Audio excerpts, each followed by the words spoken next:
Greetings and salutations. Once again, welcome back to At the Table.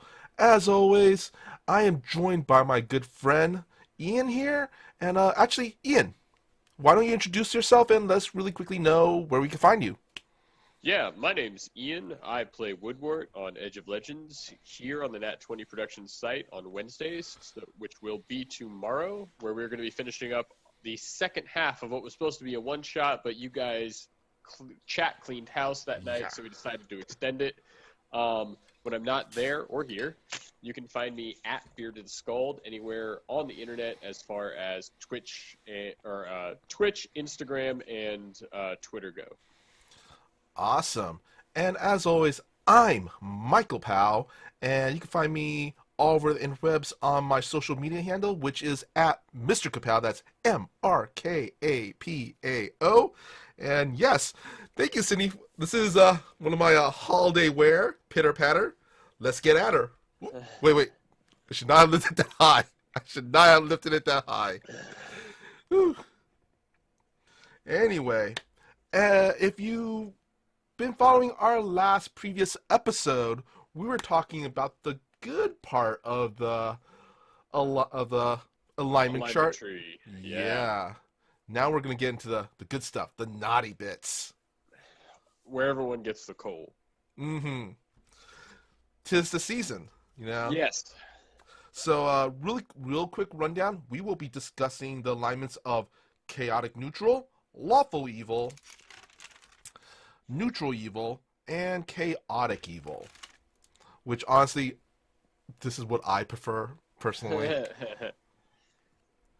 But anyway. Ooh, okay, really quick in chat, we have, once again, hi, Sydney. Sydney, who plays Alona on our Edge of Legend chat. And one of our awesome producers. We have Maynard and Adam Generator as well. Yep. Hello. All right. Anyway, let's kick things off with Ian. I want to ask you because I hear a lot of the stories that you and PJ talk about all the time about your past games. Yeah. PJ and I played before I was on this game with him. We've known each other for 4 or 5 years now, and we actually met at an open table of Pathfinder he was running at a local game shop. So our entire friendship is based around this game, and then has expanded from there. So, which is quite fitting that you're part of the cast for this project. Yeah, I was very excited about that. But I'm actually curious. Have you ever had an evil alignment character at your table? I've played one. I've had people at my tables play evil alignment characters without any issue. I think PJ and I have only ever ran into really one problem player at any of our tables, and funnily enough, they weren't playing an alignment character, like an evilly aligned character.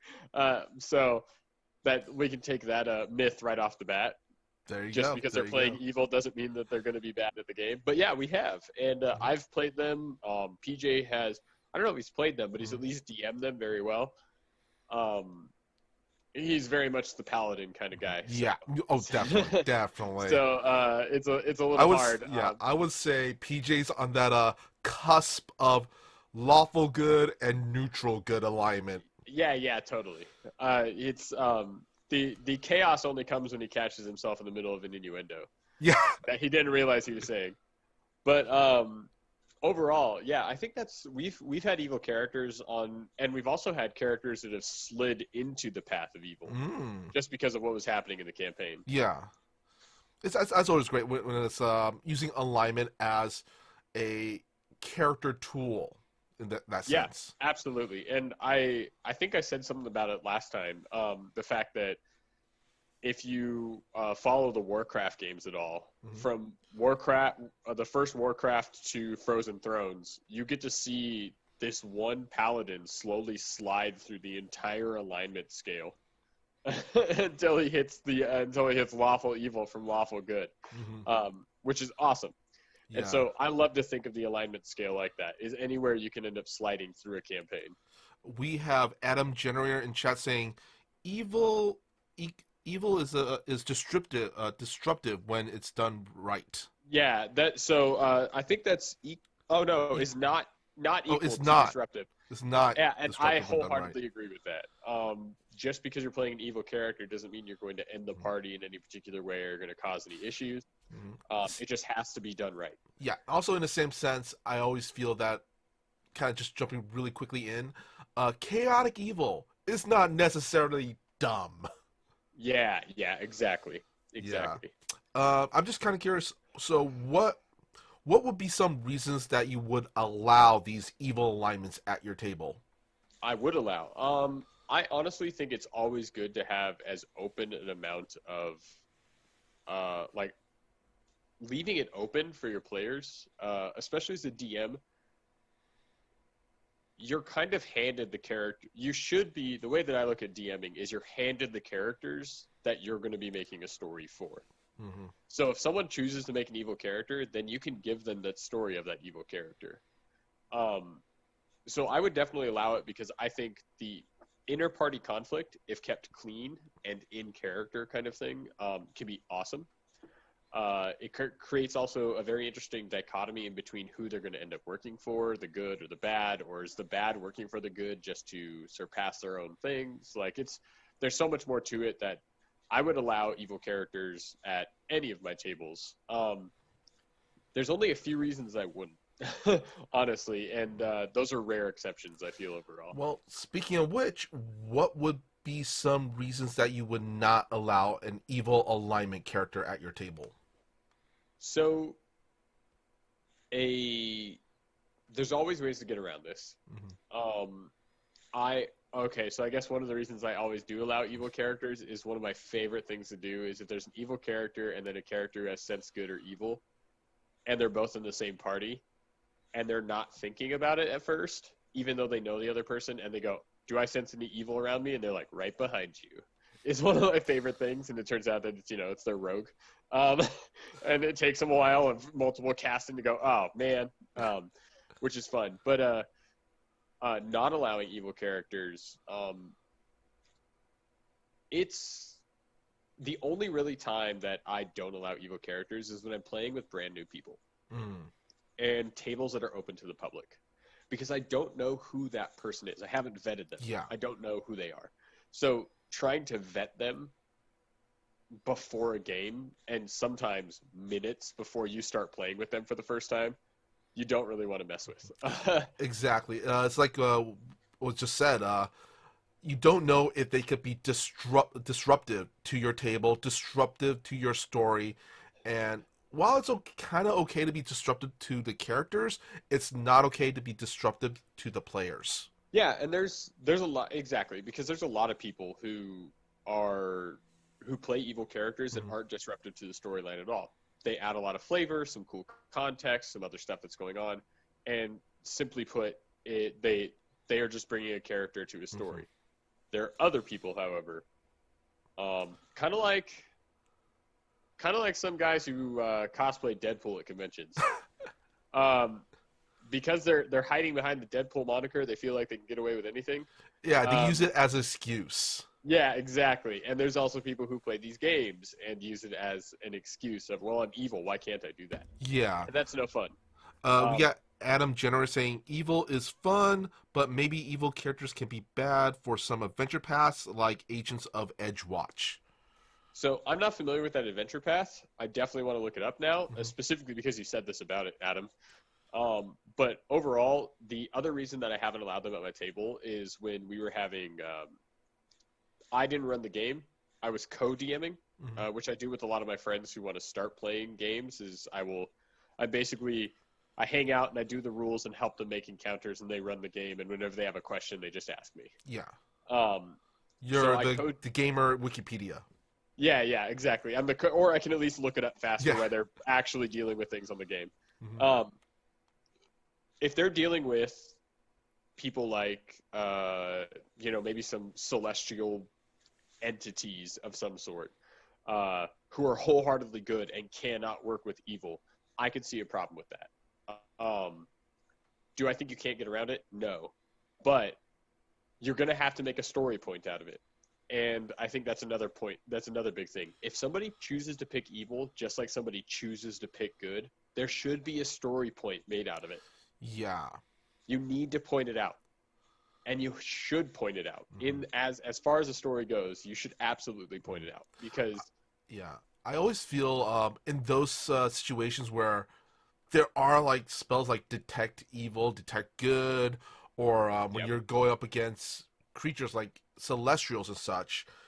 That's also when you should also kind of just maybe either before the game or some point during the game, just slip that evil character. Hey, here's a special little brooch that will kind of hide your alignment for a yeah, little while. exactly. Or one of those things of having that god toward if they're being divinely propelled through their story. But through that way is you get to see that kind of okay, maybe you have to force the entity to work with evil for the first time they ever have, Mm-hmm. which it also goes into a deeper discussion of the alignment levels is evil people can do good things and Yeah. Oh, I have yeah, a great example later on about that. But I also want to say that as a deity, you're okay. You're not all knowing, right? But you're at least you've been yeah, around the block for a while. You know the ins and outs. I would totally. say a good aligned deity would either see maybe, yeah, you know what, we could use this evil character to do good, or hey, maybe this could be like a redemption thing and kind of draw this evil character to the forces of And good. And that's why yeah. yeah, I think specifically for those story reasons is why it's so good to have Hmm. neutral deities in your Yeah. campaigns or neutral beings because they can always convince good. Hmm. Okay, you know me. We can get this evil guy onto the right path. And if he doesn't, I'll smite him just alongside with Yeah. you. You know I don't care. Kind of and Yeah. good will go, okay, fine. Exactly. And on the flip It's still side, with evil, they're like, oh, that's a good guy. Oh, that's gonna yeah. be fun to corrupt.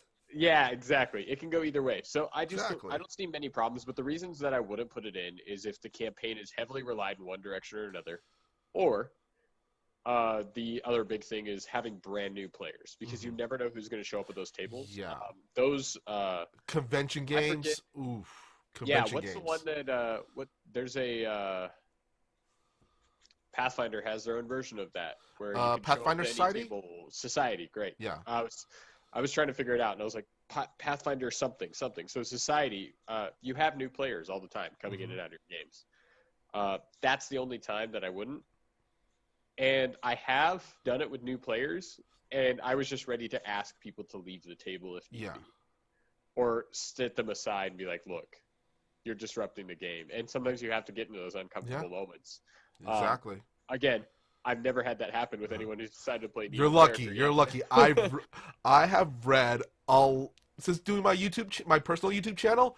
I have read a lot of these RPG horror Oh, stories. yeah. I mean, they can get bad. They can Yeah. get really bad.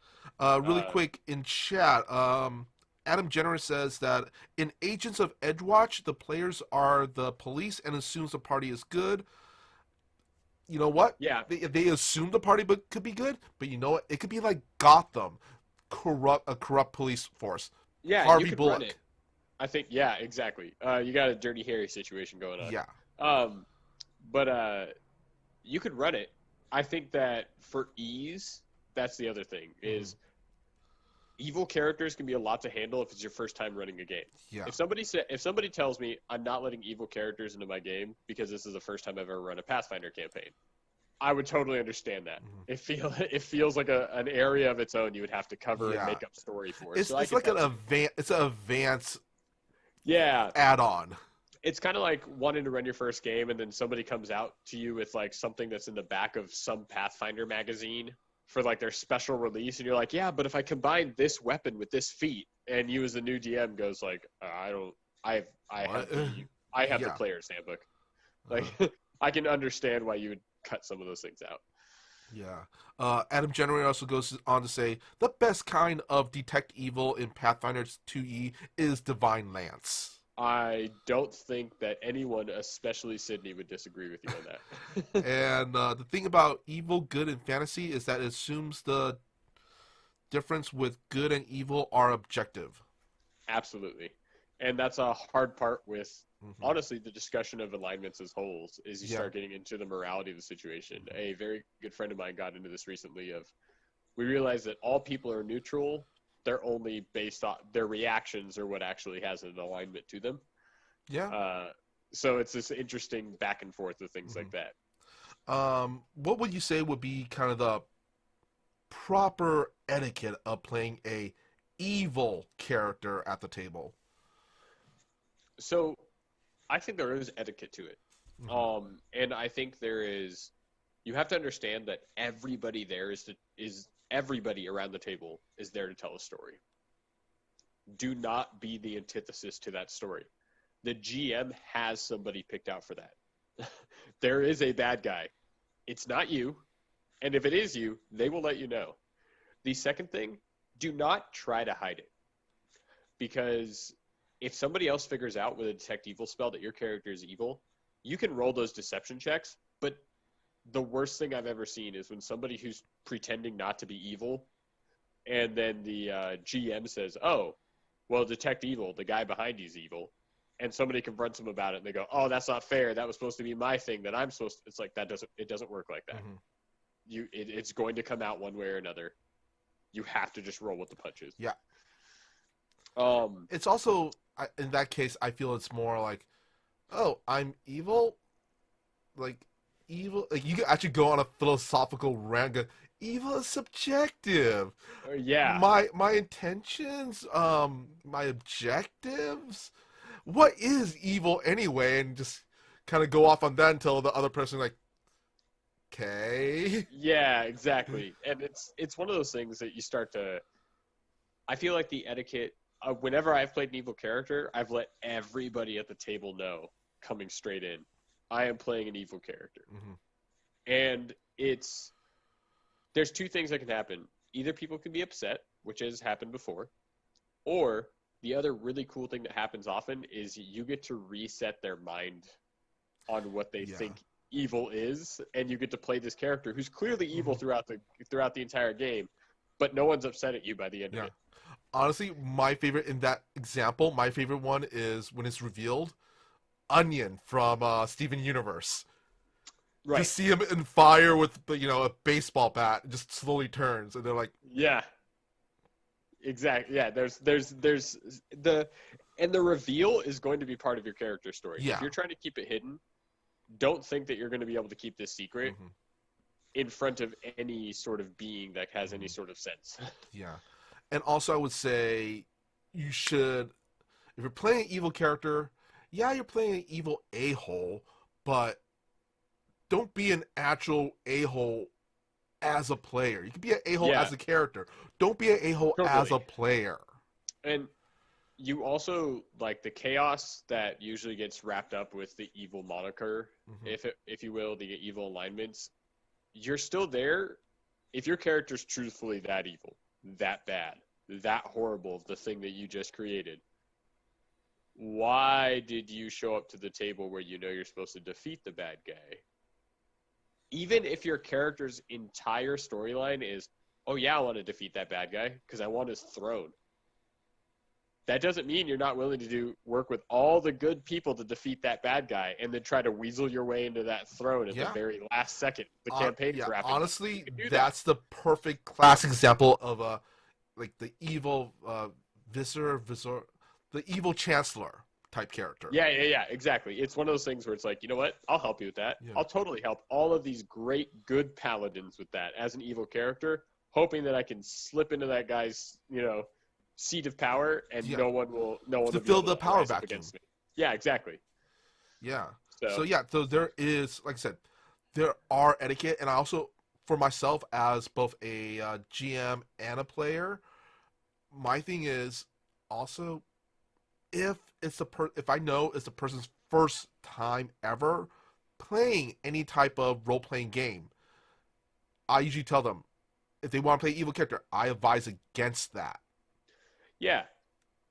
It's kind of I a think advanced. It's advanced role. It's advanced role.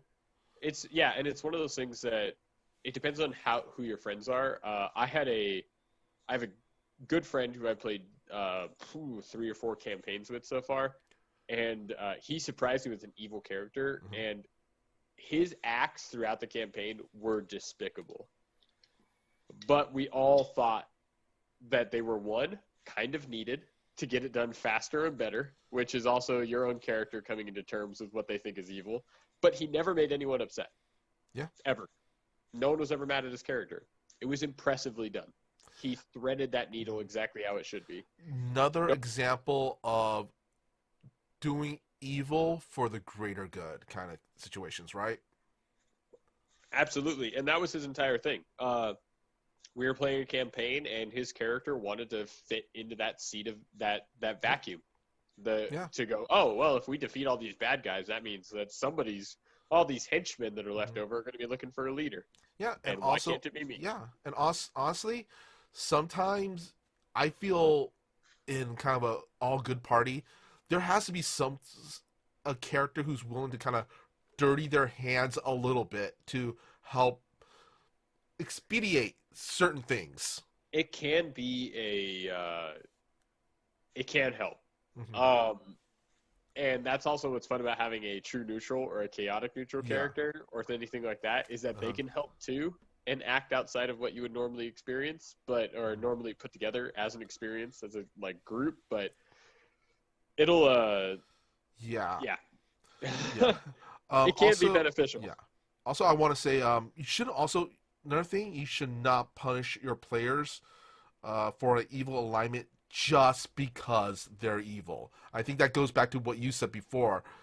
Don't punish players just because they want to basically play a character. And the other thing that becomes abundantly clear, and it's hardest when you're first starting off, is that everybody's going to have a game or two where their character is going to be useless. Yeah. They're not built for this. They're not built for this aspect of the game. Or, wow, you're in Dwarven lands, and you happen to be the only elf in the party. It's like, prices may get a little steep for you at the shops, things like that, you know? I There's kind of stuff want like that that'll happen. I kind of want to say, that's kind of the situation that Rufa's kind of in from Edge of Legends in our current game right now. He's a city boy. He's pretty much on a battlefield and in the woods and going, oh God, where can I find dry cleaning? That was the thing with Woodward when we were in Adelphon Prime. I played him as having a panic attack in the city because I literally don't have a single skill besides perception that would have helped in the city. Yeah. So why not play up the side of this character being useless for a few episodes, but then also having his head on his shoulders. So it's like, I'm not useful in any of these social and societal things, but if somebody asks me my opinion, I know exactly what's going on, and I'll give it to him straight. You know? I think Rufa's version of Woodward's panic attack was, Rufa just ends up complaining. Yeah. So it's out there. I mean, I feel that you shouldn't. I think it's easy for evil people playing evil characters to feel punished as well. Yeah. If your GM tells you, I would not play an evil character in this campaign, just don't. It could, and if they tell you, hey, the road's going to be hard, we'll totally go there. I have no problem with it, but the road's not going to be easy. That's fine too. Just don't be surprised when the road's not easy. Exactly. And which also goes to what I'm going to say next. Stop, as a player, stop using your alignment as an excuse. Yeah. That's a pet peeve of mine right there. Yeah, I think here's the thing is there's a few pet peeves of mine that we can get into at some point on whatever channel or whatever we're doing. But one of them is using it as an excuse. I don't lawful good does not mean a pacifist. If your character is a pacifist, then say they are. Lawful good does not mean that. We have plenty of lawful good paladins who will cut down an orc or a demon. Honestly, an inquisitor type character. I know that's what PJ's been talking about for the longest time. Yeah. Neutral characters, super annoying. You're on this entire party path. You're going down you've been adventuring, so far your character has been adventuring with these people for years now. You all get captured. One of your friends is getting tortured. The neutral character doesn't seem to care all of a sudden. Oh yeah, being zero emotion type character, It's like, okay, hold on. like You've your been, Ray you've, from Evangelion. yeah, you've literally been around with them for years, and your character doesn't care about them being mutilated right now. Come on, like there's certain Exactly. things with each alignment has a stereotype that can be Hmm. super aggravating to have at your table. And like I said, evil does not mean stupid. Evil Yeah, could, oh, honestly, evil could be very, very intelligent. yeah, and I also get it. Like the evil pet peeve for mine is whenever a rogue plays an evil, like a rogue is like, I want to play the evil character, and then within the first session they try to steal from the party, Yeah. and I'm like, come on, guys, like if you could, the fun part about being a rogue, especially an evil rogue, is trying to convince everyone else in your party that you stealing that thing is a good idea. Yeah. That's where the fun comes in, because then you Or, also know you've won completely. You have all the good guys on your side, and you get to do what you wanted to do. exactly. Or one of my favorite excuses for stealing things is actually from a character from the Dragonlance series, Tasseltop Burfoot. Yeah, yeah, yeah. He's not stealing, he's borrowing. Borrowing, yeah. There's plenty of things you can do with stuff like Yeah. that are awesome.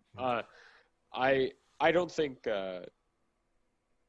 Yeah, I guess Yeah. that using your alignment as a crutch of any sort, Hmm. or saying that your character wouldn't do this, I, I, I've seen lawful good paladins throw bottles of holy water on demons. That basically acts as acid. If you Yeah. can't tell me, like, that's not a clean kill. That's not mercy in any way, shape, or form. That is pain for pain's sake. Yeah. Lawful good does not mean. There's so many stereotypes that are Yeah. so easy It's to it's get caught up in. degrees. It's degrees. And Exactly. I also want to say, if you do end up playing an evil character, you should also kind of prepare yourself for, because evil characters in these games, honestly, they will get their comeuppance at some point.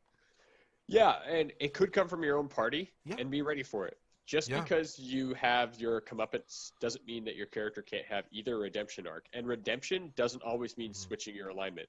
Redemption could be in the eyes of the party. Hmm. You're redeeming yourself. Doesn't mean you're not evil. It just means that they understand who you are now, what they can and cannot trust you with, and you work on that. Yeah. Or like I said, other character development stuff like, you know what? You just become a little bit. You just start slowly becoming more and more corrupt. Yeah, Or exactly. yeah, or maybe I kind of, because I don't want to say, because I understand where you're coming from with the redemption arc thing, but I also think there's other arcs other than a redemption arc that could come out Oh, from that. totally. Yeah, your comeuppance from like having the party could also be they don't know what they're talking about. I did them a favor. Uh huh. I'm only going to do more of it from here on out. Yeah. Like you have so many arcs to go from there, Yeah. but also don't be surprised if somebody in your party gets mad that they find out that you're evil later, specifically Exactly. when they're trying to get other things done for the side of good. Don't do evil for evil's sake. Do Yeah. evil for actual reasons. Everybody there is to tell us like is there to tell a story. Hmm. Don't interrupt it with what you think is a character's quote unquote natural Yeah. action just based off of Oh their God. Another pet peeve of mine is it's what my character would do. it's there is some conflict with that. I think it's funny because that sentence can be used completely legitimately or as an excuse. Where it's like I have a hard time with Woodward. I love intrigue and getting into like the government settlings of stuff, and Woodward doesn't care. So I sit there and I hear about everything that's happening at Alphon Prime, and I see the senators and the arguments back and forth. I go, oh man, I really want to get into this. You want to But play then Rufa, I don't go, you? what was that? I said you want to play Rufa, don't you? Yeah, there's points I want to play Rufa. There's points where I want to play every character. Yeah. But I definitely think about it. I'm like, man, I really want to get into this. But then at the end of the day, I go, yeah, Woodward falls asleep because that's what my character would do. And that's a fine example Yeah. of that sentence. Yeah. But then again, it's just you can use that sentence as a crutch towards using your alignment for whatever you want to get done. True, true. You know what? Let's just jump into the lines themselves now, because I feel that the alignments of chaotic neutral to chaotic evil are honestly just levels and degrees of selfishness. That's how I kind of see it. Okay. Yeah, I can see that. I think it can also be they're all selfish, but how far are you willing to go to achieve that goal? Exactly. Exactly.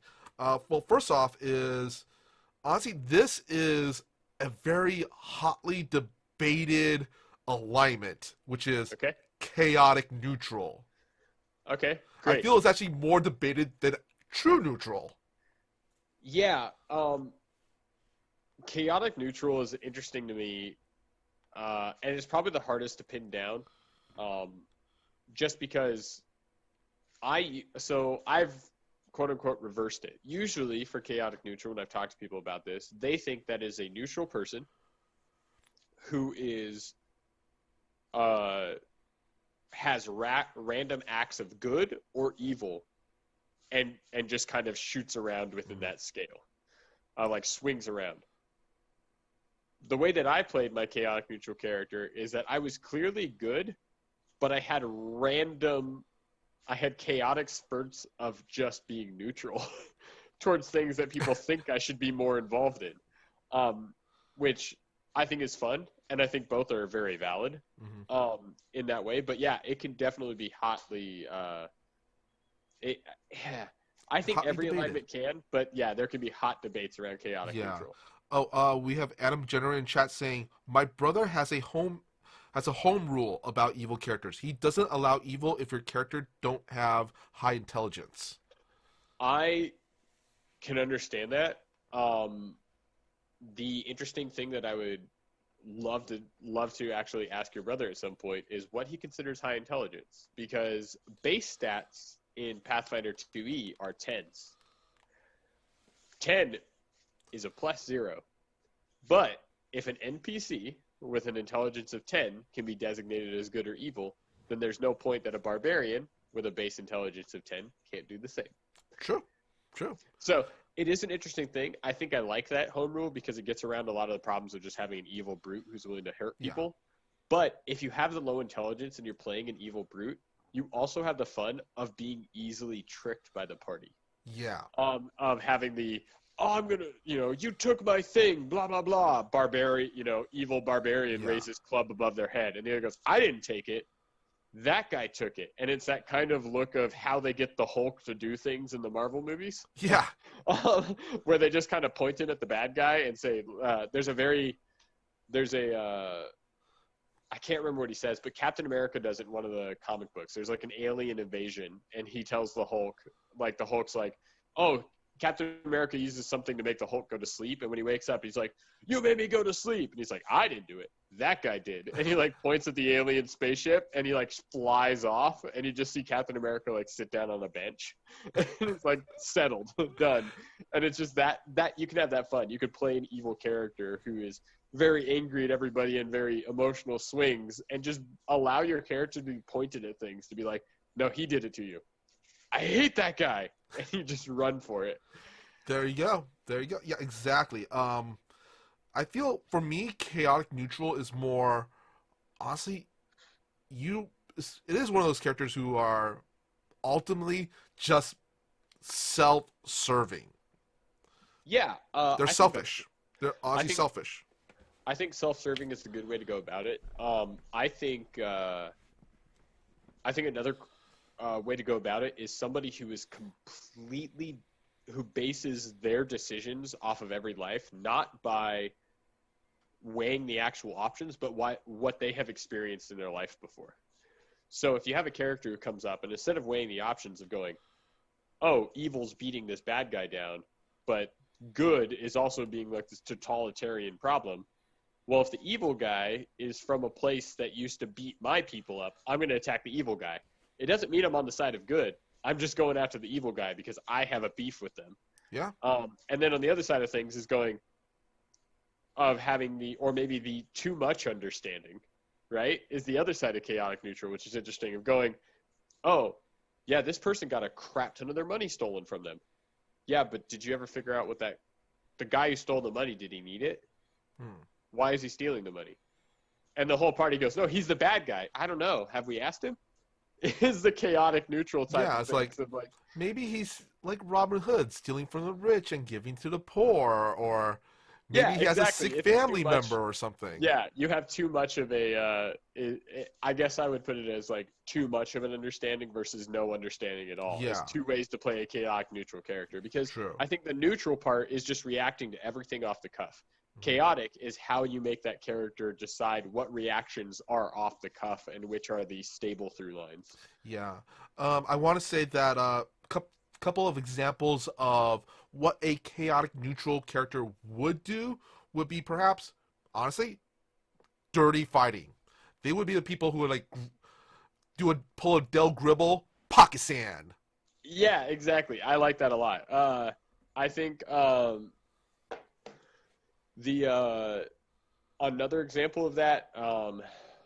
I think I used who? Where did I put Inigo Montoya last time?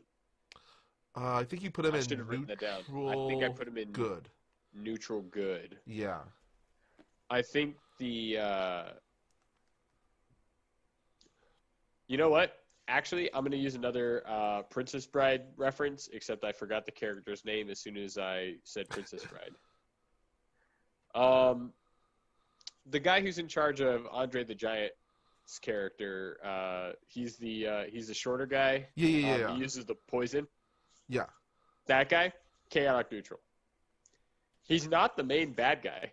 He's not even really the bad guy in the story. He's just doing whatever he needs to get what he wants. Yeah. He's there I need for to a look up his job. name. He's there I'm for a tired. job. Yeah, I'm tired of. I'm tired of just referring to him as that guy. I have to look Yeah. up his name. All right. Another kind of example of what a chaotic neutral character would do would be walking away from a challenge. Like someone like hits them with a glove. I challenge you to a duel, sir. And the chaotic neutral goes, yeah, whatever, and just walks off. Vizini. Yeah, That's what he goes by. Vizini. Yeah, I think the that's Sicilian, actually the Sicilian. the Sicilian. Yeah, Yeah, is what he's always referred to. I think that's awesome. That's actually a really cool way to do it. Is I like that it's the chaotic neutral of somebody challenging you to an honor duel, and you looking at them dead in the face and say, "Honor means nothing to me," and just leaving. like I don't wanna. Yeah, exactly. I think another really good chaotic neutral action that somebody could take is not being is not recognizing authority, even though they obviously should. Hmm. And I don't think that's some evil may look at authority and say, I wonder how I can manipulate that, or are they in my way? But chaotic and the chaotic neutral could go, you're nobody important to me, I don't care, and just walk right past them, even though they shouldn't. Exactly. Next up, what are some chaotic neutral characters in pop culture? Some examples for people who want to make their own chaotic neutral character. My picks would be first, Catwoman. That's really good. That's She's the self-serving. greed's She there. does Yeah. what she wants to do. Yeah, she's considered a villain sometimes, but she's also considered one of the Batman's allies as well. Yeah. You're not yeah, you're not wrong about Uh-huh. that. But her ultimate goals and everything is really self-serving. If she could save her skin somehow, if she could live another day, she'll take it. Yeah, I think that's right. I think that because I mean we've seen it. Catwoman has definitely abandoned Batman just to get Yeah. away with the heist of the thing that he didn't know she was trying to steal, Mhm. or And something she's along those also lines. abandoned her villainous allies as well, just to escape. Yeah. Chaotic neutral, Uh huh. and this is probably going to be something that gets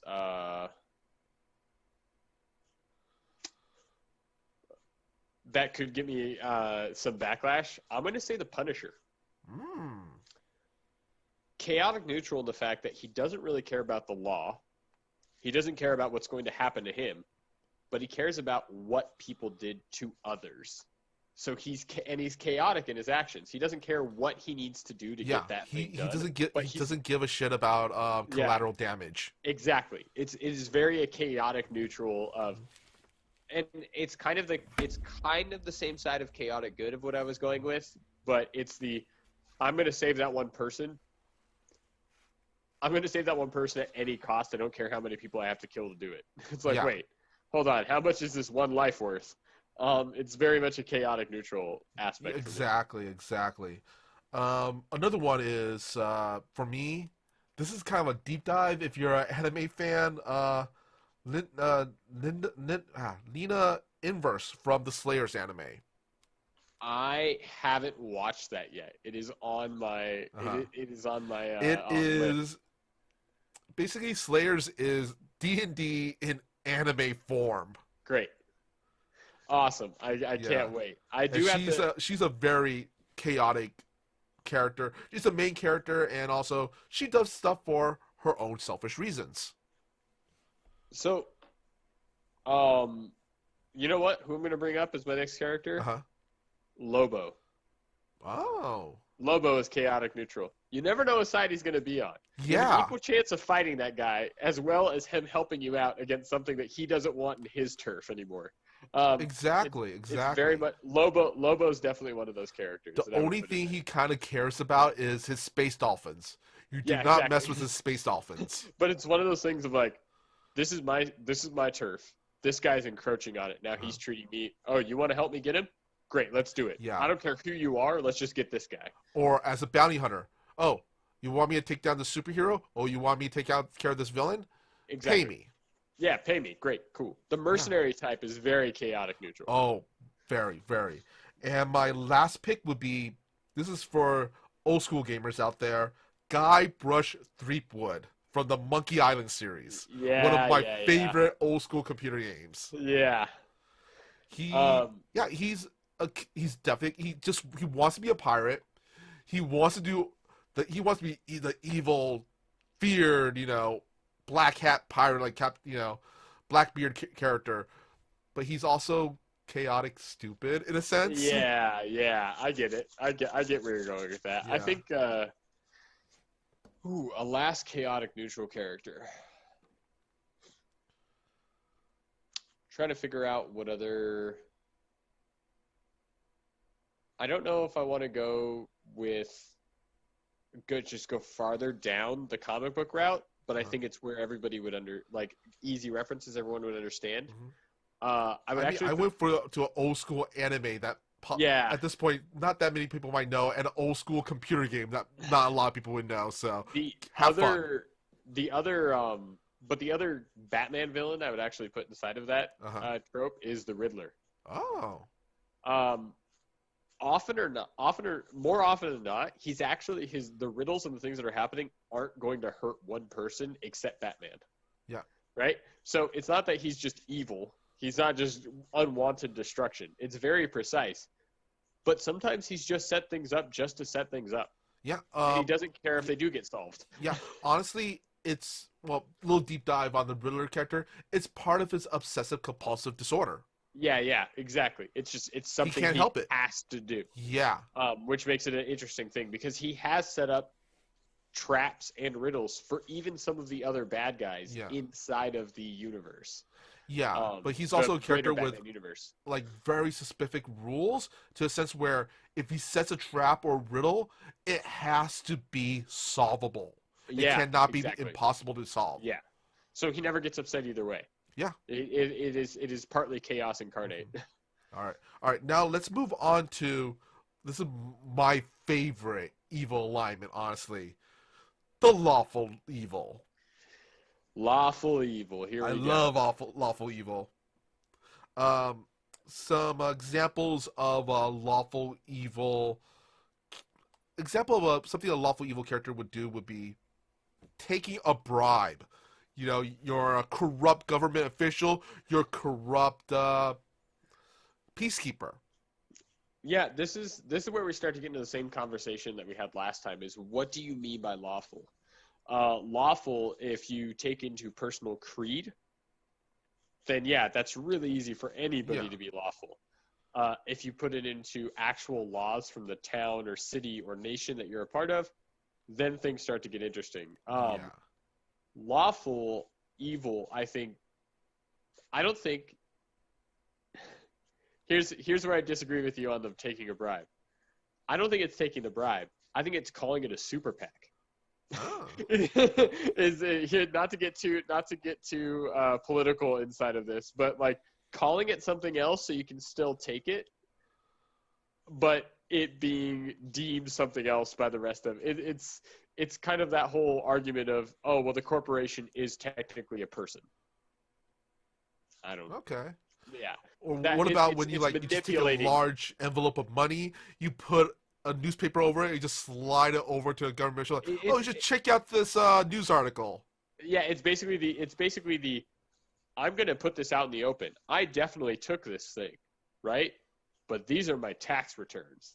Like the way that you can spin it Yeah. to make it look like something else is the lawful evil. You're totally within the law, even though everyone knows is like you're operating way outside of it, Oh, and yeah. somehow you made it look the right way. Exactly. It's lawful It's evil how to you me. spin it. It's all how you spin it. Yeah, totally. Uh-huh.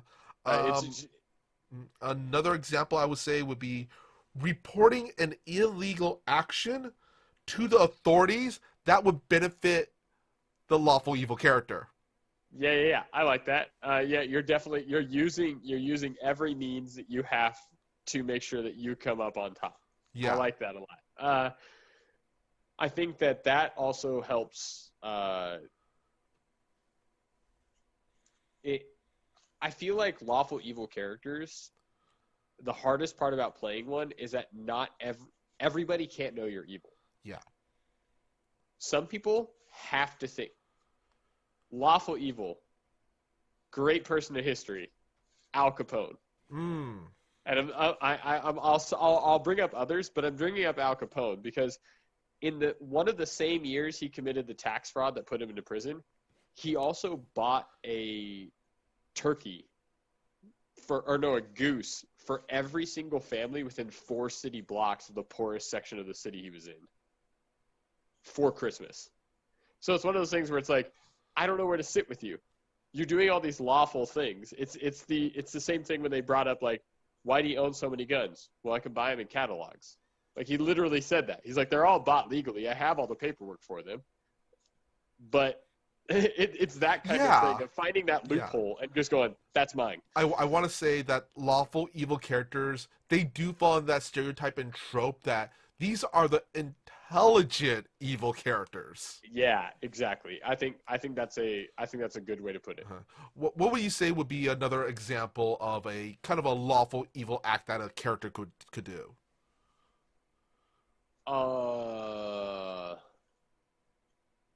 I think a lawful evil act could be basically if someone has dirt on somebody and turns it over to like they have it's kind of a blackmail situation in the fact that they get them to it's So basically blackmailing. Yeah, it's basically blackmailing. It's basically blackmailing in the same way of like, I know something you did wrong, so you're going to help me get me where I need to be. Blackmailing is definitely, I feel, a lawful evil characters, like definitely a method they would use. Okay. I can see that. Characters that I would say would be lawful evil examples: Cardinal Rishu from the Three Musketeers. Rishu. Yeah. Totally. He's literally that character who's, like we talked about before, he is trying to get rid of King Louis so he could get on the throne and fill that power vacuum of France. Yeah, totally. No, you're definitely onto something there. Lawful evil. Yeah. And he has and he has the backing of the church as well. Yeah, that's the interesting thing. Actually, backing the church made me think of um, oh, what's the bishop's name? It's the bishop in Castlevania, who's like one of the comic books main. Yeah. Yeah, No, are you talking about the Netflix series, right? the Netflix series. Yes, yes.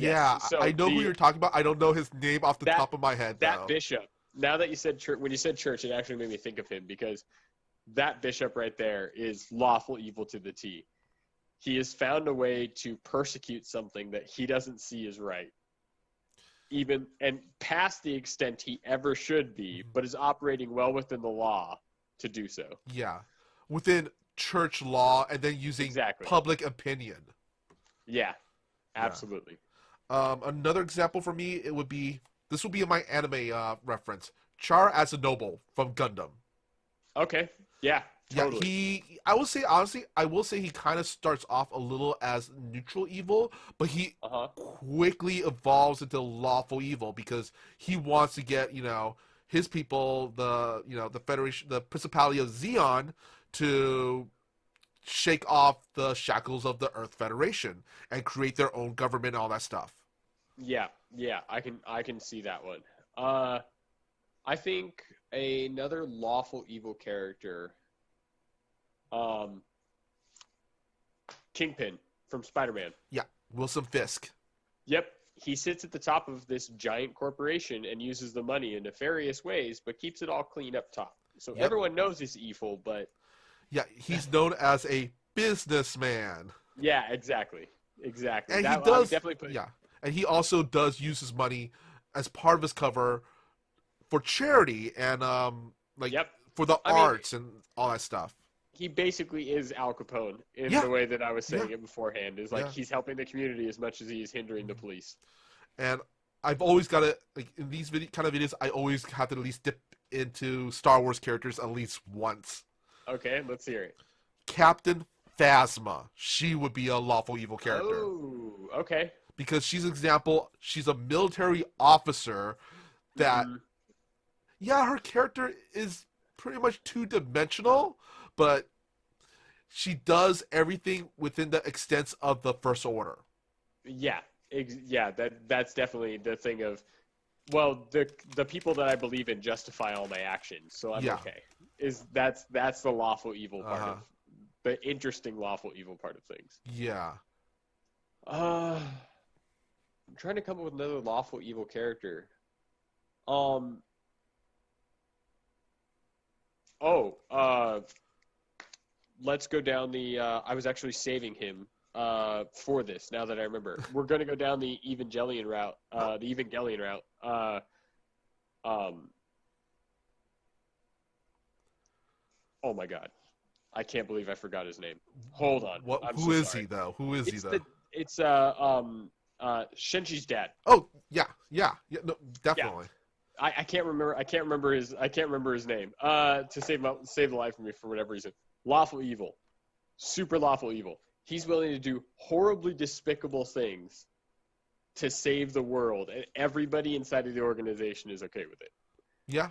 Sticking children in War robots machines. war machines that are also living organisms with their mind overwritten. Like, Yeah.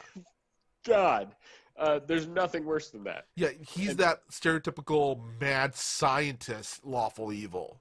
exactly. Yeah. Very, very, Yeah, very like stereotypical. for the betterment of mankind evil. Yes, yeah. That I would definitely Uh-huh. put him as a lawful evil character. Now, lawful evil, just as a quick aside, is probably one of the easiest evil characters to ever play in a Yeah. campaign. When you really look it up and down, just because you're evil, you can take that evil as ultimate greed. You can take that evil as jealousy of someone else's power. You can take that evil any way you want, but acting within a set of code or like a specific set of codes or the law of the city you're in does not mean you're not doing it for nefarious reasons. True. Probably the easiest place to start off. You know what? Let's move on now to neutral evil. This one's it's an evil that's a little bit more complicated, I feel. I do too. I have perfect actions that for neutral evil because I think they play out super, super well. All right, Um, start us off. if we're gonna start off with actions, I'm gonna say, I guess he was. We have to go down the Lord of the Rings reference, Uh-huh. like going down the Lord of the Rings train here. Yeah, yeah. You're Lord Uh, of the Rings. I'm Star Wars. yeah, exactly. So Lord of the Rings for me is basically the fact that they had to they had to do all of that trickery to get uh, Minas Tirith to call for the aid, right? Yeah. Like they had to do all of this trickery to get them to just protect Minas Tirith because he's willing to stand by and he'll die on his own throne. Mhm. That kind of thing is Denethor is just like, to me, most definitely within that neutral evil standpoint. I don't care what's happening outside of me. My country's great and fine, and I'm not going to bow to anyone else who could unseat me. And I'll let all my people burn just to prove the point that I was king, or at least the person king regent, Yeah. until the day I die. That's neutral evil to me. Okay, okay. Example of a neutral evil action would be escaping a fight from a superior enemy. Yeah, I could see that. I think maybe sacrificing the people who have to stay behind. Yeah, exactly. Or God, you know what? We're going down the Princess Bride route again. Remember when Intego Montoya fights up against the six-fingered man again? Yeah, yeah, yeah. It's like, all right, let's fight, and the guy just draws a sword and then just runs away. And then runs away. Yeah. I can see another very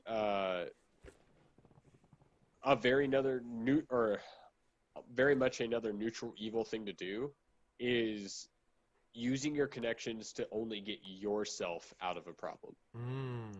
if that makes any sense. So it's very much like I've set up this upper echelon to get me out of jail, but the rest of you guys have to burn for it. Like that. Yeah, That's making their own deal, making a side deal with authorities. exactly. Side deals are very much, and Yeah, neutral evil is a side deal of I have to look out for myself first. I don't. ratting out your Yeah, allies. yeah, exactly. Yeah. Another one would be taunting an enemy into fighting. Okay. Yeah, so you don't look like the bad guy. Yeah, Like you or want to honestly, fight them, yeah. but Well, you I was gonna use an antagonizing. example of the Rocky movies when God what was it? I believe it was Mr. T was Yeah, character was Clubber Lane was basically just kept taunting and just getting on Rocky Balboa's back about getting back in the ring and fighting him. yeah, exactly. Yeah, I think that's actually pretty good because you don't look like the bad guy after Yeah. it. So you look Well, like, oh yeah. well, I didn't start it. He swung Exactly. first. Or another example, also in the Rocky movies, Ivan Drago killing Apollo Yeah, to get Rocky to fight him. yeah, totally. I think another neutral evil act, which is sounds in the similar vein as the first one, where I was Uh, like letting your people die just to prove a point, is very neutral evil.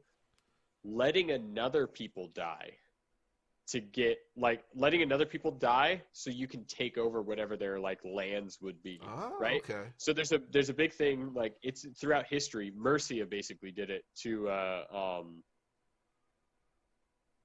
well no it wasn't Mercia who okay, so Yeah. King Egbert died because of basically they sat on their seats and went, you know what, if he goes, we can have his land and grow our empire. So we're going to sit here. That's an evil act. Yeah. Letting all those people die to get your own gain, but you're technically not involved in the evil act of specifically killing them. Yeah. I think the neutral party. Knowing that you could definitely just, by being part of it, saving somebody, but just Absolutely. refusing Yeah. not to do But that and refusing just to. letting the thing play out and then Yes. benefiting from that. Yeah. Yeah. Totally. No, that's definitely neutral evil. I, Now, I want to talk about neutral evil characters. I will start off because I did already say him before, All but I right. still think Denethor is a fantastic example of that in Lord of the Rings. He is willing to let his entire people burn Mm-hmm. because of the madness of actually being in charge of Minas Tirith Like, it's driven him mad Yeah. to the point of, if this kingdom dies, it should die with me because I'm in charge of it. Very, very neutral. Oh, that's like selfishness to the nth degree. Yeah, exactly. Yeah. Exactly. One of my picks would be Vicious from Cowboy Bebop. Okay, yeah. He only totally. has one goal, which is to kill Spike. And he will do whatever it takes to achieve that one goal. He'll go as far as he needs to. I can't argue with that. I think that's very much the neutral evil is interesting because it can sound a lot like chaotic evil. Yeah. In the fact that you have something that needs to, like, you're chaotic in the fact that you have one thing propelling you, but it's willing to commit evil acts without care for. I feel it's more Yeah. of neutral evil is being evil with a almost kind of a laser focused goal. Yeah. Okay. Yeah. While Totally. chaotic evil is kind of doing evil for the sake of evil. Yeah, and I think it could be that neutral evil could also be existing without a goal. They're willing to commit evil on anyone and everyone. Fair. Which is hard. But and that's actually where my next example comes from. All right. Neutral evil, the xenomorphs. Xenomorphs from Aliens. Mm-hmm. They want to wipe out everything else on the planet. That is their prime directive. Their directive is to destroy anything they come across a contact with and breed, make more. Planets have fallen. So it's evil is written into its genetics. It's a biological need to do evil. Yeah, and it seems evil to everyone else because planets have fallen to these things. Yeah. But they're neutral towards it. They just don't care. They're not doing it because they're vindictive. Honestly, I don't even think the xenomorphs really have. Yeah, like you said, they don't think it's evil. It's just their biological need to, breed and continue their species.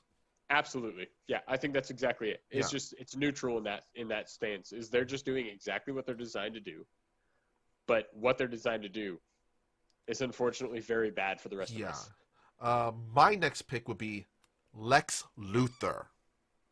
Ooh, Lex Luthor. Okay. Yeah. I know a lot of people say, you know what, Lex Luthor would be more of a lawful evil type character. I actually disagree. I believe that he is more of a neutral evil. Okay. He, much like my first example, Vicious from Cowboy Bebop. Lex Luthor's obsession, one of his main drives is to kill Superman. Okay. Or at least get rid of Superman.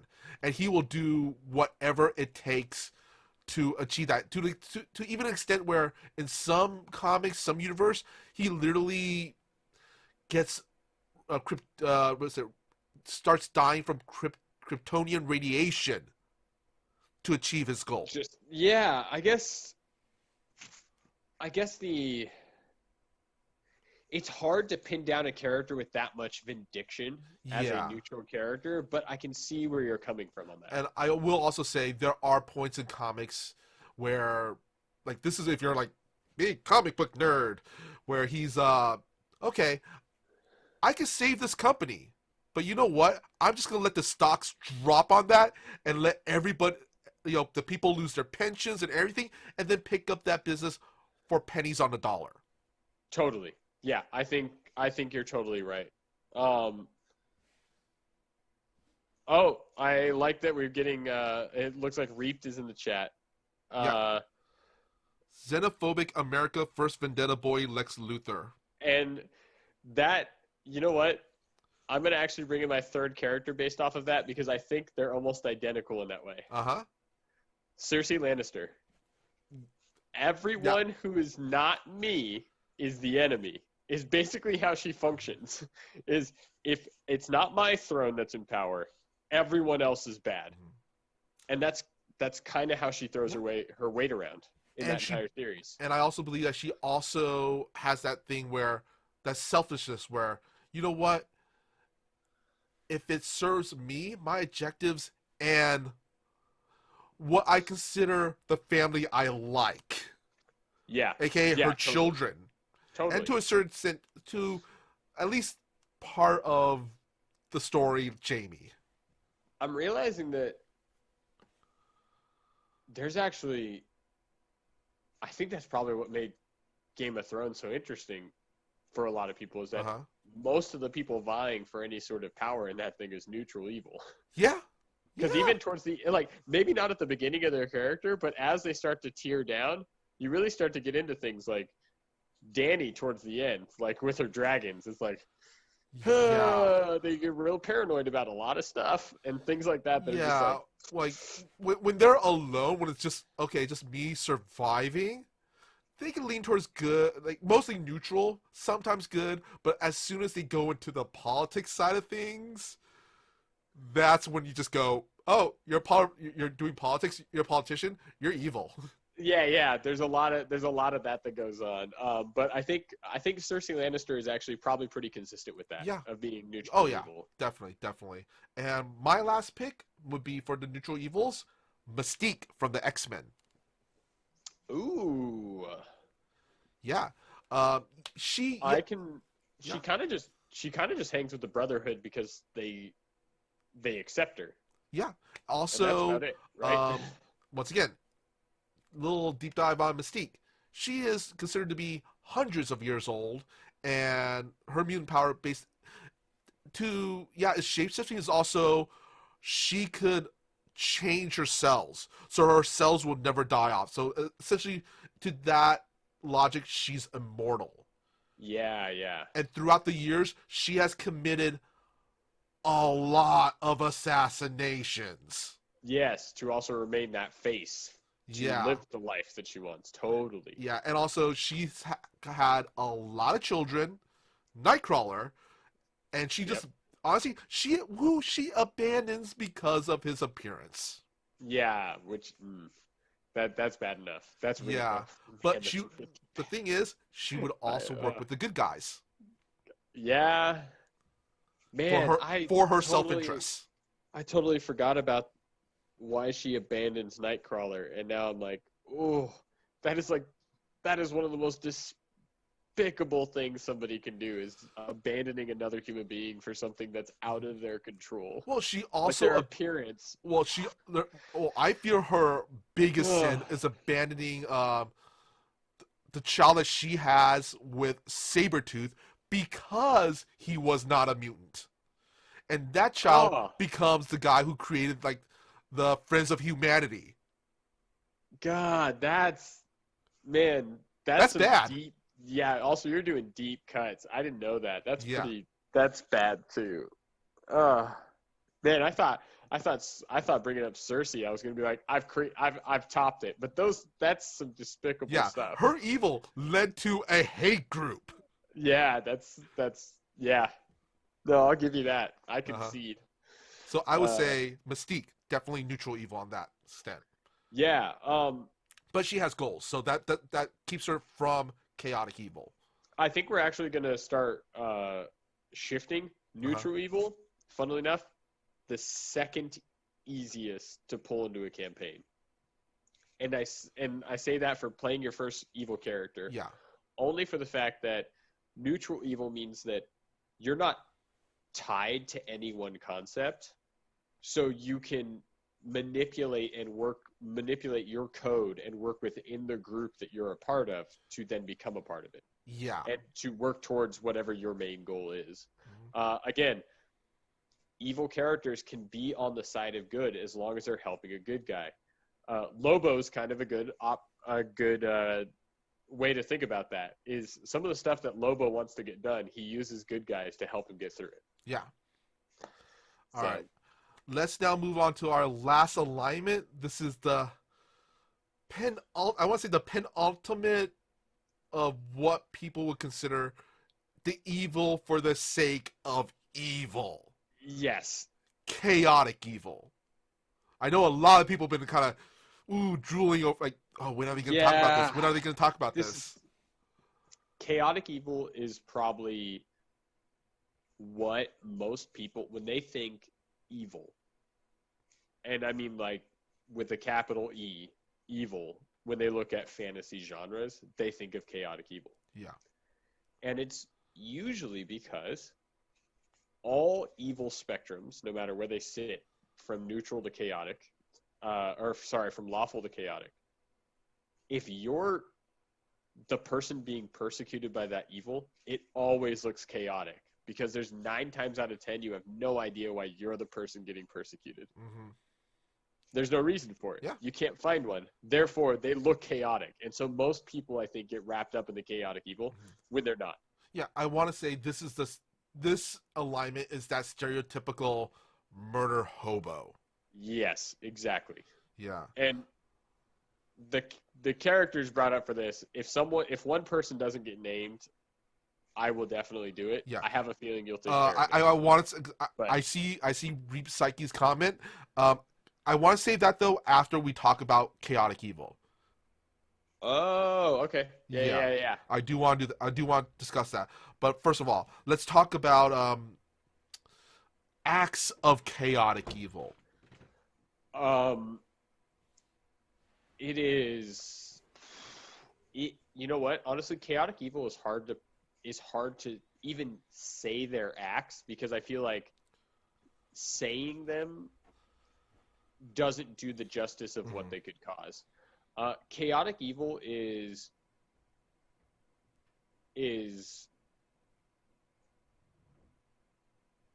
let's put it of testing a weapon to see how effective it is against innocents. Example That for me kind would of be badness. like it's one of those things where oh god I forgot it's from a book. I forgot if it was from a book or from a anime or something. An evil character creates a evil magic sword, and to cool the blade down, literally plunges it into a relative's body and killing them. Yeah. To cool the blade That. down. Chaotic evil. Yeah. Through and through. For me, desecrating a enemy's corpse. That's pretty chaotic evil. Chaotic evil. I'll totally take that. Yeah. Destroying some of your own troops to kill more of the others. It is, definitely chaotic. Yeah. Killing an ally randomly. Yeah. That's the hardest part about chaotic evil. Is things that are on a whim are normal for these people. Yeah, definitely. Like they do it for the sake of. They do it because they do it. They do it because they're bored. They do it because they. Yeah. Acts. Honestly, acts of cruelty to make their point. Yep. I like the example because I mainly said that because Reap Psyche said Ramsay Bolton. He commits acts of cruelty just to make a point. I can't disagree with that. That's another one of those things where I feel like chaotic evil, if you ask people, can you name me a chaotic evil character? This is where people have lists. Yeah. Like, Because we have they're Maynard. usually- I think it was Reap Psyche. If you're a Final Fantasy fan, perfect example of chaotic evil villain. Kafka. I just saw that, and I'm out of that loop, unfortunately. But like, the thing is Basically, okay, real quick rundown. Kafka was a soldier who was experimented on, who went insane, and just started doing evil for the sake of evil to destroy the universe. Absolutely. So are we going through just characters now? Who's the first you have to? Okay, for my first pick would be from a comic book, and this I feel everybody would agree with me on this. Okay. The Joker. Yeah, that's exactly who I was going to bring up. I was like, if he doesn't get mentioned, it is incarnate. Yeah, I feel the Joker is always at least on that top 5 character list of chaotic evil. At least top 5. Yeah, it definitely. Yeah, he literally says, evil. I do evil acts because it's funny. Yeah, exactly. It's just that is the the evil acts is the incarnate kind of like horror. I don't know. I don't know how else to put it, but it's just acts of horror for horror's sake. Yeah. So I What is? think, like I said, the Joker is pretty much like S tier, SS tier chaotic evil. Yeah. I don't What did know, but the? what Okay. chaotic evil character would you say? Will you pick Loki. Loki? Loki from the Marvel movies. All right. Uh, Only for the fact that it's not in the fact that he just does random acts of chaos, but he does, or not random acts of evil. He does evil for chaos's sake. He Mm. doesn't like order. And I think that's an important way to interpret chaotic evil, is just upsetting the balance to do so. And that's Yeah. very much what the Joker is. Mm. Is there are characters out there, and there are beings inside of these stories who think that the through line is the issue, the fact that everything's balanced, and without chaos there is nothing. Therefore, we have characters like Loki. Yeah. No, I can see that. I Everyone can see wants him to that. be a good guy, but he's I not. kind of see that, but like for me, I would put Loki more towards. I want to say, God, for me, he straddles lawful evil and neutral evil, honestly, because he will do acts of evil. Because I know a lot of people disagree when I say lawful evil, but he does it within the constraints of, I guess, his own personal rules. Yeah, yeah. I think. I guess that's the thing, though, is I think sliding across the evil scale is very easy to do. Yeah, I think And I think Loki is one of those characters who you could put into any of these three evil alignments.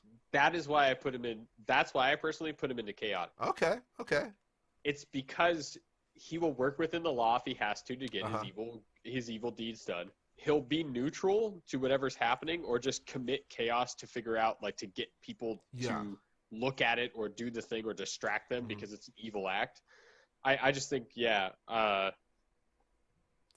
I would say for me, one of my evil characters, my chaotic evil characters, Freddy Krueger. Oh, yeah. That would totally Literally, work. what he did to become the Springfield slasher.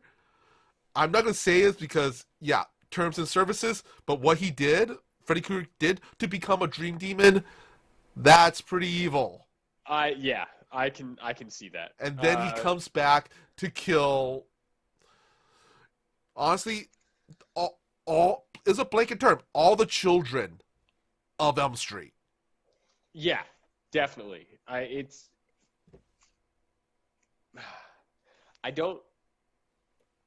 don't know how else to agree without being just like blatantly obvious with facts.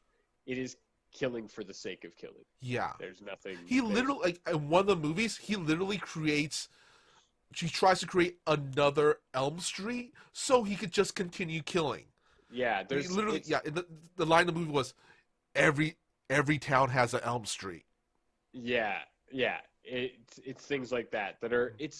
That's the reason that they're used in horror tropes so often. Yeah. Though, is because you can't understand them. You're not supposed to be able to Exactly. understand them, and that's what makes Yeah. them so terrifying. Is if you had a thought process that could match theirs, maybe you could either outsmart them, outwit them, negotiate. It's not going to happen. Exactly. Like, I want to use one more example: Freddy versus Jason. Yeah, he brings Jason back to continue the story, so to make everybody think that Freddy's back, so he could continue killing. Yeah, exactly.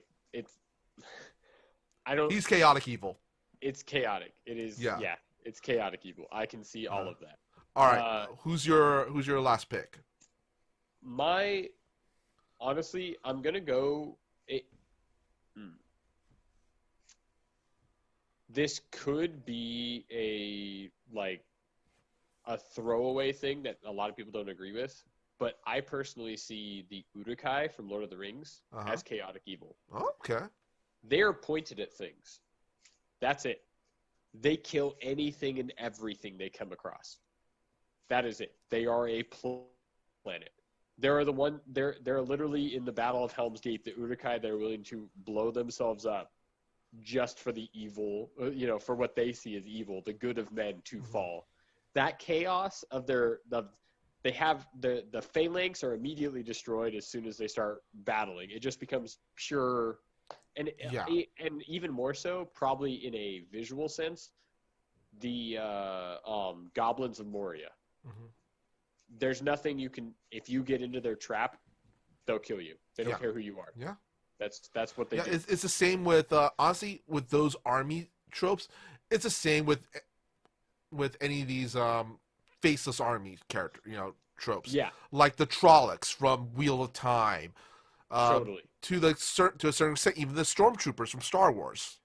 You can totally check them out as that because Yeah. It's the faceless horde. It's a faceless it's a horde trope. faceless the faceless horde trope is a lot of what chaotic evil is. Yeah. Actually, I'm going to take it back to the Stormtroopers. They're more neutral evil, but basically hordes of goblins, orc Yeah. hordes. Yeah. I think the stormtroopers are neutral evil who convince themselves they're lawful evil because they just agree with what the Empire told them to do. Yeah. They're just following orders. Exactly. Yeah. So I think I'm with you on that one. Uh-huh. I know it's kind of I don't want that to feel like a cop out because I'm not naming one character, but I think it gets another portion of what chaotic evil can be Yeah. across. Of like, yeah, we have these very specific evil people. Yeah, across the it's street, it's and when then you like, kind of go into like mass hysteria, mass yeah. like how was it hive minds. Ooh, you know who's good? Another evil, chaotic evil character. What? Wolverine's son, Draken. I kind of want to say he's neutral evil, honestly. Really? Yeah. I always think because of the whole pheromone thing that chaotic evil is just one of those like, they can't get to me if all these people are in their way. Like they'd have to kill all these people to get to me. It's I kind feel of like in that Max extent you're Payne. explaining the ability instead of the actual character himself. Okay. So DC Comics Max Payne with his telekinetics. The telekinetics is like, or the is it? It's not telekinetics. Telekinesis. No. God damn it. Whatever he does, the mind control he does. I'm getting caught up in my own things here, but the mind control he does to put legions of innocent people in between him and the good guys who are trying to defeat him. Wait, are you talking about Maxwell Lord? Maxwell Lord. Sorry, I was Maxwell Lord. One of the comics that he's in is called Max Payne. Oh. Yeah, it's Maxwell Lord. Sorry. Once again, I feel you're explaining more the power instead of the actual character, because Maxwell Lord, I feel, is either lawful evil or neutral evil, because he also becomes the director of Checkmate, and also at one point he was the liaison of the Justice League of Europe. He's doing it to protect humanity, but his own twisted version of that. I see. The reason that I still put him as the chaotic evil side of things is because he does fit in all those rules, and it's how he chooses to use his ability. Okay. But with that, I will agree to disagree with you on that. Yeah, of course. That's completely fine. My last pick would be the Queen of Hearts in Alice in Wonderland, the Tim Burton movie. Okay. Yeah, it is. She's crazy. She does random things. She has like temper tantrums, and one day she's like, "Oh, I love you. Oh, you're lovely," and then off with her head. Yeah, totally. I think that's a funny one. Yeah, it's a funny one to put in there, but I think it totally fits. It's definitely her evil is mood swing evil. Yeah, exactly. It depends on her crazy mood swing. Yeah, totally. Yeah. Now, really quickly, I just want to go back because I believe it was Reap Psyche who had a question. Mr. Sinister, is he neutral evil or chaotic evil? Okay. This is where things get interesting. And I will say that it depends on what we mean, again, by the word lawful. Yeah. And I say that he does have a purpose. In his head, he is there to move forward the evolution of mutant kind. A mutant kind. Like he is there to propel them as far forward as possible. Inside of his head, he is lawful if we're talking about creeds. Yeah. Right? Within his own head, he is operating within the rules of science. I would say that he's actually neutral evil, for the fact that he's too well thought out to be chaotic. He does have an end goal. Mm-hmm. And I think an end goal is what separates a lot of neutral evil characters from chaotic evil characters. But the neutral evil comes from he doesn't care who he gets his hands on to try his next experiment for that end goal. And that's the hard part about him, is I think he's neutral character. Or neutral evil.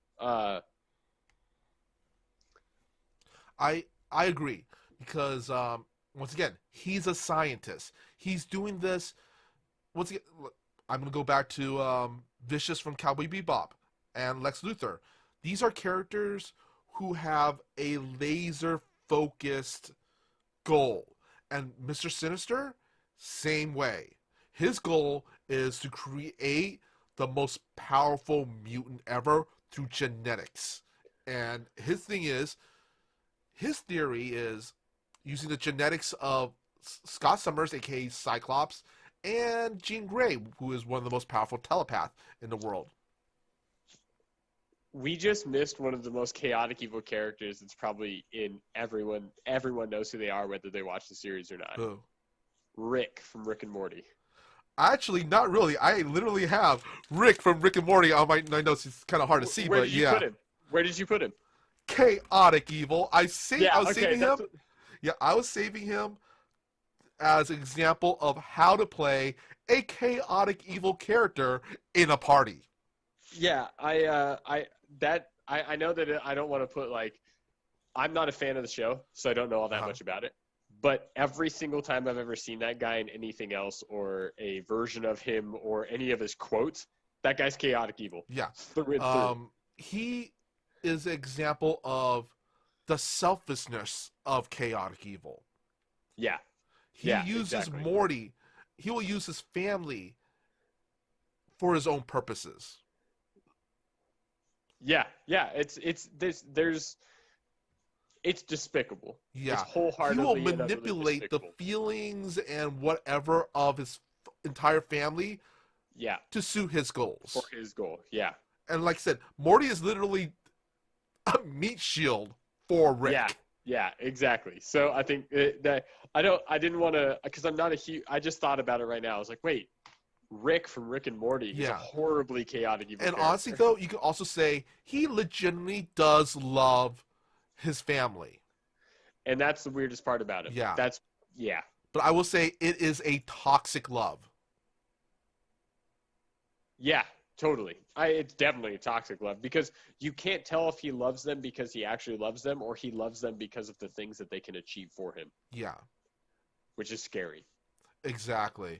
Yeah, so like I said, Rick would literally destroy universes on a whim. Like, oh, I'm bored, or F this. He literally abandons his...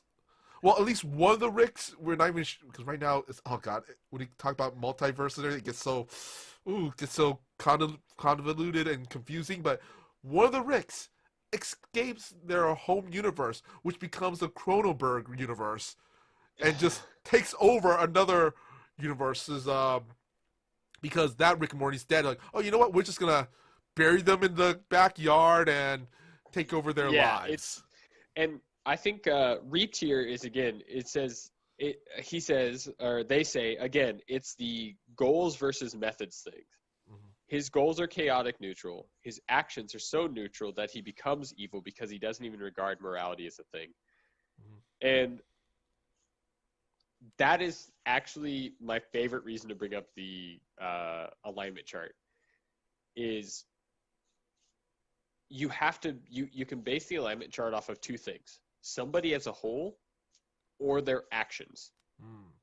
And at what point does somebody as a whole equal one of those 9 alignments? Yeah. Because you start to get into the problem of, yes, say his goals are chaotic neutral. Mm-hmm. Until you've lived over 50% of your life, you can't be determined as any one of those 9 because there is no majority of those things. And even if there was a majority before that 50%, you still have more than 50% to then upturn that majority into something else. That is what changes.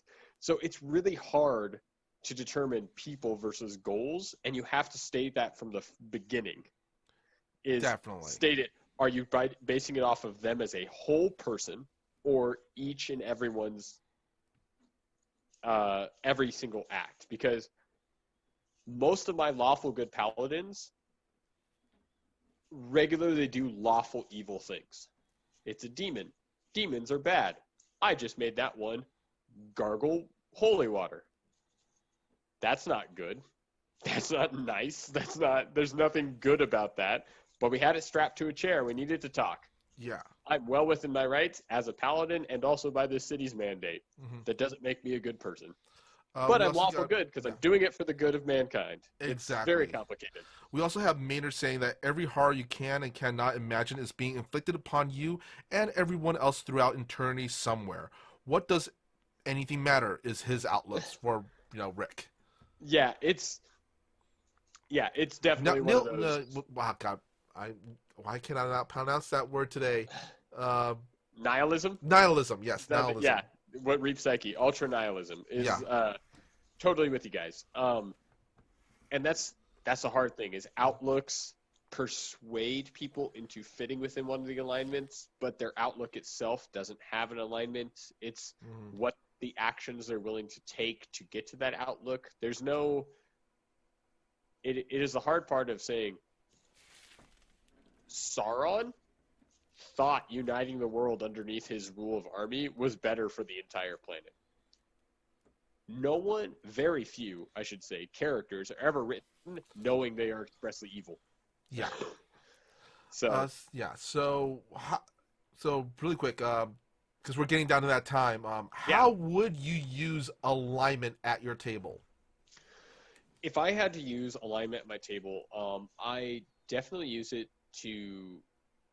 I use it to push story arcs more often than not, and it is to just. I think a lot of characters, because you only have this thing, is you're not always in their head. Yeah. I'm not Woodward 24/7. I'm Woodward for 3 hours every week. Yeah. If I can make the game. And then there's other people who play these games once a month. So it's I'm this character for 4 hours every 30 days. So I think personally is having your character, using it to slowly move a character into one direction or another, or show the change in character. Because it's very easy to show up, not think about everything that's happened to your character, and not put them in that headspace of that character, and just keep playing them as, I'm the good guy, I'm the good guy, I'm the good guy, with just unending optimism.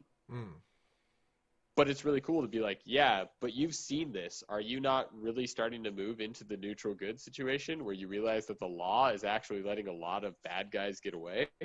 I use it to push character stories forward. And that's why I like to talk about all of them, because I think it's all the scale. Oh, yeah. Personally, I use it both as a player and a GM DM as just an outline. As a way to create your own character flaws and strength, your, Absolutely. Yeah, goals and all that, personality. But also not be tied into it, because honestly, alignment, I feel, is very fluid, and if you want to make realistic characters, your character will have aspects of, honestly, every alignment on the chart to certain extents. Absolutely. I will jump to Lord of the Rings because it's obviously the first thing that ever comes to my head when I have to try to find a reason for anything.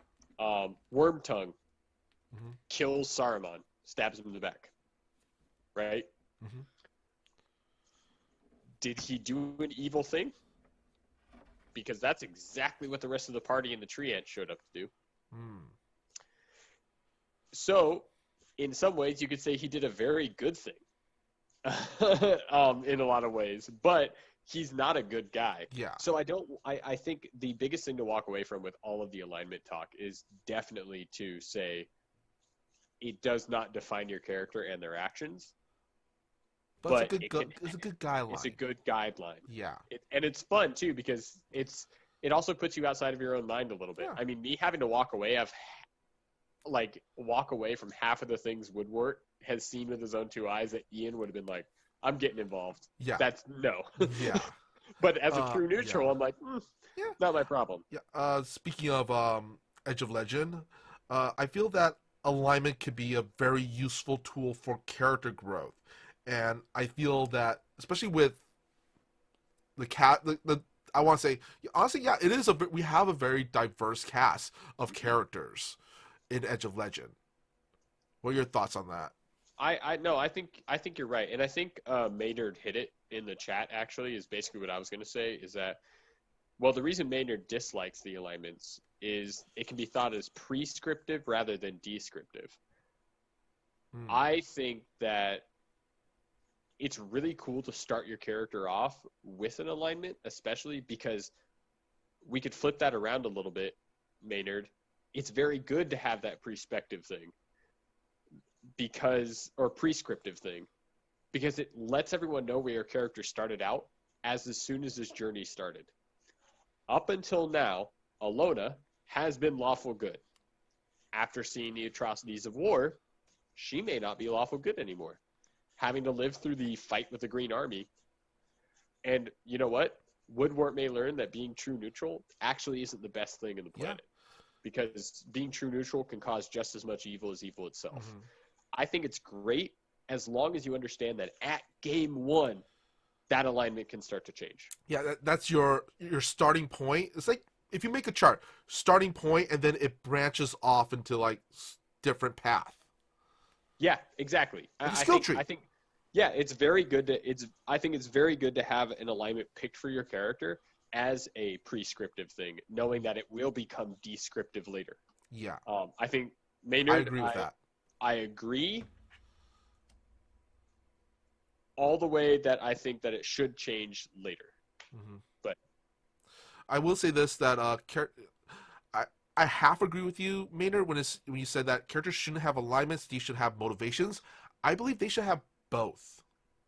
And once again, as Ian said, when you start off, you should have an alignment. And then as you go and play, it might change, but you should also have a motivation, what drives your character. I really like that Maynard shot back in the chat room right now, is saying, but if you're not exposed to the truth or even the truth of the horror of war changes your alignment, then were you ever really that alignment? I have to say yes. You can't base what you don't know is still things you don't know. So they couldn't have ever affected you. Yeah. So you were definitely that alignment. You now have more knowledge. And I think that's the most important thing is people can change. Everybody in the world, in the fantasy world, in the real world, the more knowledge you gain, you are allowed to change your opinion. You do not have to be stalwart and everything. And that fluidity in opinion is why people can continually see the good in people. Yeah. And hopefully it plays out that way. But I do have to say, I would argue that, yes, you can be that because you can't base yourself off of knowledge you don't have yet. But I think it's a good point. Yeah. I want to read what Reef Psyche posted. Alignment is a weird thing, and it needs to be fluid in a setting. The restrictions that old settings put on classes, gods, etc. were ridiculous. There is no true base oneself as far as I believe everyone changes based on their trauma and learnings. You are the accumulation of your experiences and your restrictions to those things which are in turn based on previous experiences and restrictions. Yeah. Reactions. And that's the thing is breaking those things up with alignments is trying to figure out, are you talking about alignments based off of people as a whole? Mm-hmm. Right? So, which gets me into how old are they by the time that you're giving them this alignment? If a dwarf can live to be 200 years old and he's only 60 and you're like, he's lawful good, he's not going to be lawful good for the rest of his life because you haven't seen the rest of his life to actually make that determination. You can only make that determination at death. So if it's just actions that make accumulation of actions, then alignments are useless until the day you die. True. I it's think like I said, use it as like I keep bringing it back to, but just use alignment as a guideline. I still think alignment can be useful. I think alignments can be useful, and it's specifically because Maynard, I'm answering that question. Lawful evil, but the looking looking through all of this, I think alignments can be useful, and it's specifically because I think we have a tendency to take the alignment system, and why it's fun to think of it in this way, where we can have these open discussions about stuff. Yeah. Um, we can have these Are you discussions talking about about the morality. babies comment? Yes, lawful evil. But I personally think that we overthink it for the sake of playing at a table. Yeah. Let the emotions that you're going to feel while you're playing and moving through the story come to you naturally. React upon them. I think, honestly, it's just a really good starting point for you when you look at your character sheet. You're putting your character down on the table, and you go, cool, I'm going to be this person for the next 3 hours. And you look down and go, yep, okay, great. I'm going to start here, and we'll see where my character goes.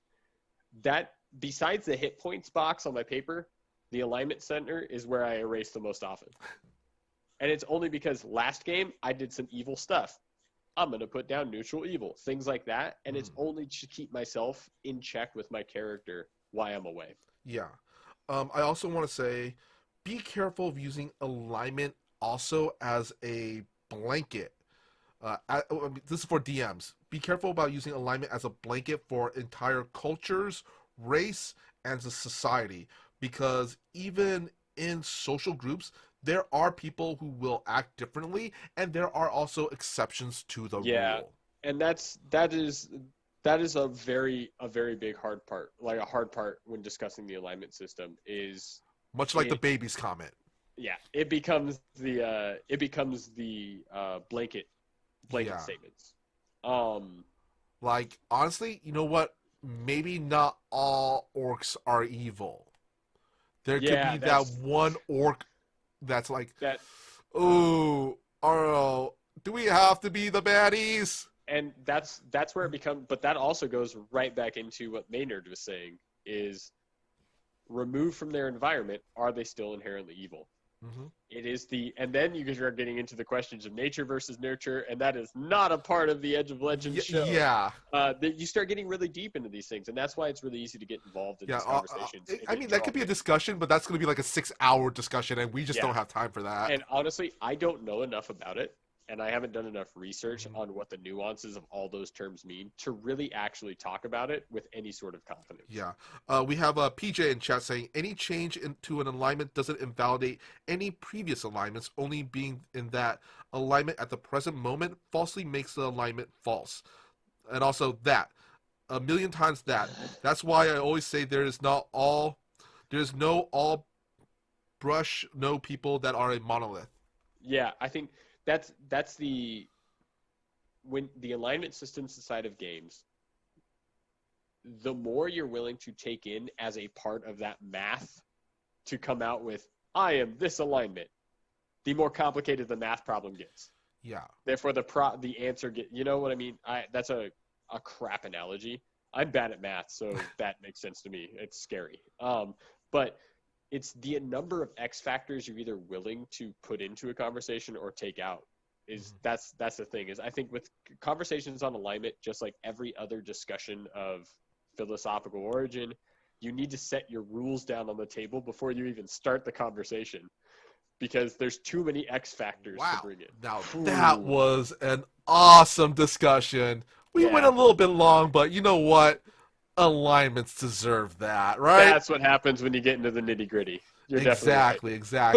And don't think this is going to be the last time we talk about something like this, because we've been talking. We got some ideas. It's going to happen. Big concepts. Oh, yeah. So until next time, really quick, where can we find you on the interwebs, Ian? Well, if I'm not here at the table, I'm on our other show, Edge of Legends, on Wednesday nights, on the Twitch channel for Nat20 Productions Official. And if I'm not there, I'm on our Discord. And if I'm not in either of those places, you can find me at Bearded Scald on Twitter and Instagram. Come hang out. Tell me your D&D stories. I'd love to hear them. And don't forget your really awesome candle business. Every single thing, and every single time I forget. Okay, I'm also part of Witch and Heathen, a small business that me and my fiance run. We make candles for any occasion, and we are going to be releasing new stuff in January. So come check out our shop at witchandheathen.com, and we will be happily providing something that you would want to take home. Yeah, they make some really awesome stuff. Thank you so much. Mm-hmm. And as always, I'm Michael Powell. You can find me all over the internet, such as on my social media handles, which are at Mr. Kapow, that's MrKapao, or on my Facebook page, which is facebook.com/Michael Powell Does Stuff, because I do a lot of stuff, such as my YouTube channel, which is called Fantastic Tales of Adventure, or on Thursdays at 6 p.m. Pacific Standard Time at the Toyzilla Network Twitch channel. I'm part of a show called Toyzilla Live, where we talk about toy news and nostalgia.